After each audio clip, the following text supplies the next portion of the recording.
Office वाली बहू। Mummy, अब आप हमारे साथ ही दिल्ली चलो।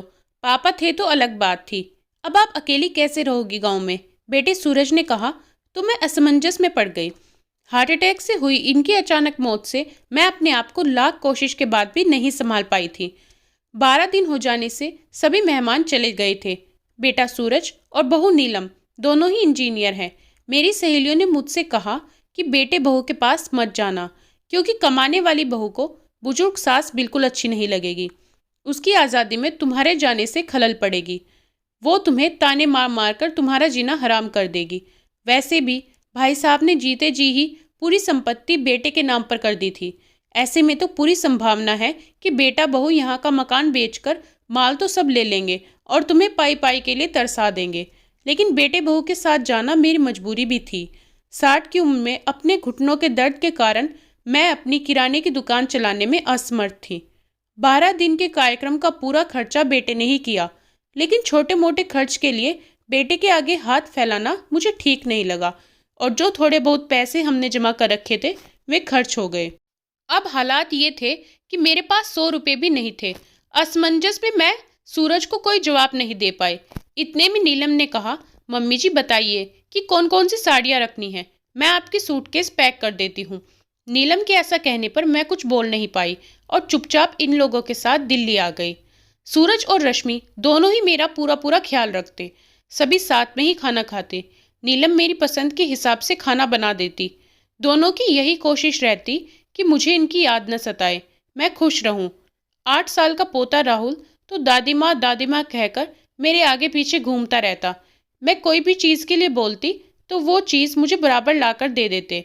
ये सब देखकर मेरे मन को बहुत शांति मिल रही थी और मुझे बहुत अच्छा लग रहा था। मैं सोचने लगी कि लोग बेवजह ही आजकल के बच्चों को बदनाम करते हैं कि वो लोग बुजुर्ग माँ बाप की कद्र नहीं करते। खासकर यदि बहू कमाने वाली हो तो वो सास को नौकरानी ही समझने लगती है। नीलम भी तो कमाती है, लेकिन कितने अच्छे से घर और दफ्तर दोनों संभालती है, कभी कोई ताना नहीं मारती। वो तो मुझे ही लगता है कि वो ऑफिस और घर दोनों जगह का काम कर थक जाती होगी, इसलिए मैं ही थोड़ा बहुत काम कर लेती हूँ। लेकिन बेटा बहू दोनों ने कभी भी मुझे किसी काम के लिए नहीं कहा। 1 महीना कैसे बीत गया पता ही नहीं चला। आज सबने बाहर घूमने का कार्यक्रम बनाया। मॉल में घूमते घूमते सूरज और नीलम एक दुकान से कुछ खरीदने लगे। मैं और राहुल थोड़ा आगे निकल गए। आइसक्रीम की दुकान पर राहुल ने कहा, दादी माँ मुझे आइसक्रीम खानी है। मेरे ऊपर तो मानो बिजली गिर गई, क्योंकि मेरे पास तो पैसे थे ही नहीं। इतने दिनों में पैसों की कोई ज़रूरत महसूस भी नहीं हुई थी। अब क्या करूं? मेरा उतरा हुआ चेहरा देखकर राहुल ने फिर कहा, दादी माँ प्लीज़ ले लीजिए ना। सॉरी बेटा, मैं अपना पर्स घर में ही भूल गई। मेरे ऐसा कहने पर राहुल ने मेरी तरफ कुछ अजीब नज़रों से देखा। उसे लगा कि आइसक्रीम ना दिलाना पड़े, इसलिए मैं बहाना मार रही हूँ।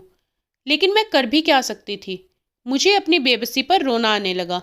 मैं कैसी दादी हूँ कि अपने पोते को आइसक्रीम भी नहीं दिला सकती? इनके जाने के बाद पहली बार मैं अपने आप को बहुत ही असहाय महसूस कर रही थी। हमने बाहर डिनर किया। नीलम ने मेरी पसंद की काजू करी ऑर्डर की थी, लेकिन मुझे उसमें भी स्वाद नहीं आ रहा था। घर आने पर थोड़ी देर सभी ने टीवी देखा। सूरज सोने चला गया और नीलम राहुल के कमरे में गई ताकि उसे ब्लैंकेट आदि देकर सुला दे। मैं भी अपने कमरे में सोने जाने लगी। इतने में मुझे राहुल की आवाज़ सुनाई दी, मम्मी, दादी माँ बहुत ही कंजूस हैं। तू ऐसे कैसे बोल रहा है? हाँ मम्मी, आज मॉल में घूमते वक्त मैंने दादी माँ को आइसक्रीम दिलाने कहा तो उन्होंने कहा कि वे अपना पर्स घर में ही भूल आई हैं। कितना अच्छा है ना मम्मी कि बाहर जाओ तो पर्स ही साथ में ना ले जाओ, तो कुछ खर्चा ही नहीं होगा। कंजूस दादी माँ। ये क्या है राहुल? दादी माँ के लिए ऐसे बोलते वक्त तुमने ज़रा भी नहीं सोचा? क्या तुम उनके दुख को समझ सकते हो कि वो फिलहाल कितने दुख में हैं? दादी माँ को क्या दुख है? बेटा, अभी तक दादी माँ और दादाजी गांव में एक साथ रहते थे। अब अचानक दादाजी हम सबको छोड़कर चले गए। जिस व्यक्ति के साथ हम 24 घंटे रहते हैं, साथ में उठते बैठते हैं, साथ में खाना खाते हैं, अपना दुख सुख शेयर करते हैं, वही व्यक्ति अचानक हमसे बहुत दूर चला जाता है तो कितना दुख होता है। ये अभी तुम नहीं समझ सकते। सोचो, अचानक तुम्हारे मम्मी पापा तुमसे बहुत दूर चले जाएं, इतनी दूर कि कभी वापस ना आए, तो क्या तुम्हें दुख नहीं होगा? नहीं मम्मी, मैं आप लोगों के बिना नहीं रह सकता। बेटा, फिर सोचो, दादी माँ दादाजी के बिना कैसे रह रही होंगी। ऐसी स्थिति में यदि वो अपना पर्स घर में भूल गई तो तुमने उन्हें कंजूस तक कह दिया। तुम्हें तुम्हारे प्रति उनका प्यार नहीं दिखा। जब भी तुम्हें स्कूल से आने में 5-10 मिनट की भी देरी हो जाती है तो वो लगातार बालकनी में खड़े होकर तुम्हारा रास्ता देखती रहती हैं। उस दिन उनके घुटनों में बहुत दर्द होने के बावजूद तुम्हारे कहने पर उन्होंने तुम्हारी मनपसंद मेथी मटर मलाई बनाई थी। इसलिए बेटा, किसी के लिए कोई भी राय बनाने से पहले उस व्यक्ति के दृष्टिकोण से भी सोचना चाहिए। Sorry mummy. ये वार्तालाप सुनकर मुझे अपनी बहू पर बहुत गर्व हुआ। उसकी जगह यदि मैं होती तो शायद मैं भी अपने बेटे को इतने अच्छे से नहीं समझा पाती। सुबह सूरज ऑफिस चला गया और राहुल स्कूल। नीलम ऑफिस जाते जाते मेरे हाथ में कुछ रुपए देने लगी। ये क्यों बहू, मुझे पैसों का क्या काम है? मम्मी जी, इंसान को पैसों का कब काम पड़ जाए कह नहीं सकते। आप मंदिर जाती हैं, कभी दक्षिणा चढ़ा दीजिए, कभी राहुल के कोई चीज़ के लिए जिद करने पर उसे वो चीज़ लेकर दे दीजिए। लेकिन बहू, मम्मी जी, यदि यह पैसे सूरज आपको देते तो क्या आप मना करती? नहीं न, आपकी बहू भी कमाती है तो फिर आप अपनी बहू से पैसे क्यों नहीं ले सकती? नीलम की बातें सुनकर खुशी के मारे मेरी आंखों में पानी आ गया।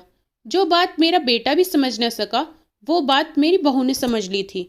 मैं ईश्वर से प्रार्थना करने लगी कि मेरे जैसी बहू वो सबको दे। लोग बेवजह ही कुछ कमाने वाली बहुओं के दुर्व्यवहार को देखकर सभी कमाने वाली बहुओं को बुरा भला कहते हैं। सास ससुर उनको बिल्कुल अच्छे नहीं लगते आदि। कुछ बहुएं नीलम जैसे समझदार, सुलझे विचारों वाली, बड़ों का सम्मान करने वाली भी होती हैं। आज नीलम ने कमाने वाली बहू के बारे में मेरी आंखों पर पड़ा पर्दा हटा दिया था। दोस्तों, कहानी पसंद आए तो कमेंट बॉक्स में ज़रूर बताएं और वीडियो को लाइक, शेयर, चैनल को सब्सक्राइब करना ना भूलें। Thank you.